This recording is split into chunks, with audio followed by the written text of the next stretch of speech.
Okay, this is determination of friction factor of movement set of pipes. Okay, generally you have two type of pipes. One is the major pipe. This is a minor pipe.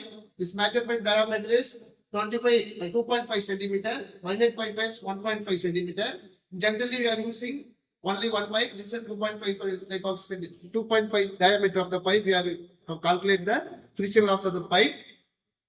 So this is motor discharge of the pipe, outlet pipe. So this is two pipes. This is a major pipe. So we are calculating. We are using only for major type of pipe.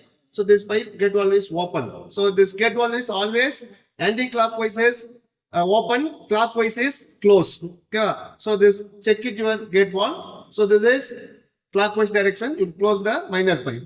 So this is major pipe inlet of the manometer outlet.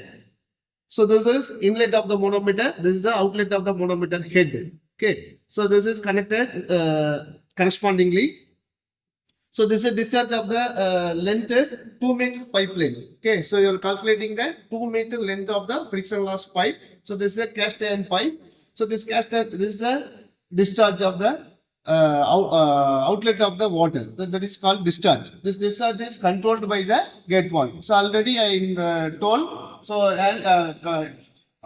clockwise is anti-clockwise is open, counter-clockwise is closed.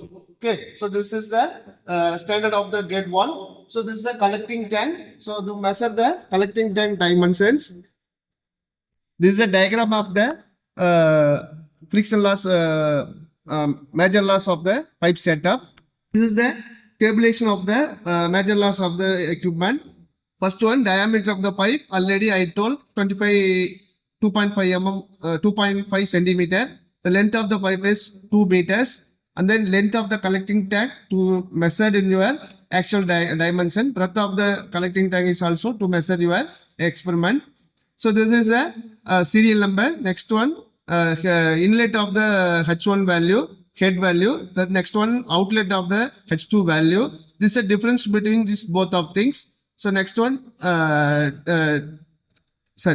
this is a total head of the pipeline. Next one, similarly in previous experiment also same kind of reading should be taken.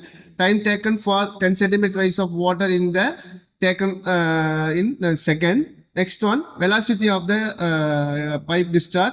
Next one, actual discharge of the pipe. Next one, friction factor of the pipe. These are all the formula. We are using this experiment. First one, friction factor. Fc equal to 2 into G, gravity of the water into diameter of the pipe into friction loss divided by L into V square. V square is the velocity of the water. This velocity is calculated by actual discharge of the water divided by area of the pipeline. So this is the from that value to calculate the velocity. This velocity, from that velocity you are calculating the total friction loss of the pipe. First you can switch off on the main. So the red light is on, water is running, so outlet discharge is come out. So this is confirmed in your experiment. Then you have to start the experiment.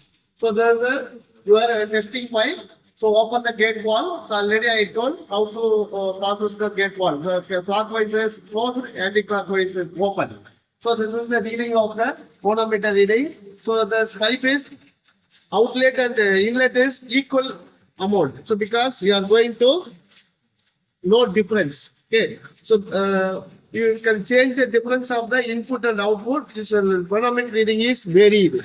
So this is input and then output. So the input is low, output is low. So no water discharge is come out. Okay. When you have to change the discharge of the water, so this is outlet pipe. So outlet discharge.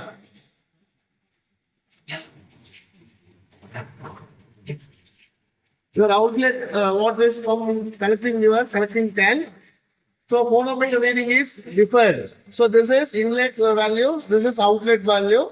So outlet is the high potential. So inlet is the low potential because this difference is occurred in your manometer reading.